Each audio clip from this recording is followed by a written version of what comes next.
जनाब शहजाद साहब वो स्टेज पर आए, मलिक नियाज साहब और नसीबुर रहमान साहब, chief guest of the ceremony. Please give a very big hand to the principal and the chief guest of the ceremony. आओ स्टेज पे मुर्शिद।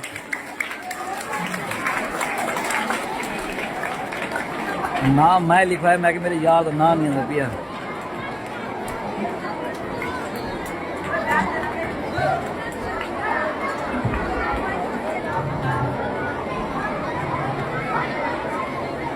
अब मेन कैंपस से रिजल्ट अनाउंसमेंट की बारी है। मेन कैंपस के स्टूडेंट्स अपने दिल भी थाम लें यार ये ना हाथ लगा के और इनामात लेने के लिए तैयार भी हो जाएं। हाथ लगाना कि नहीं?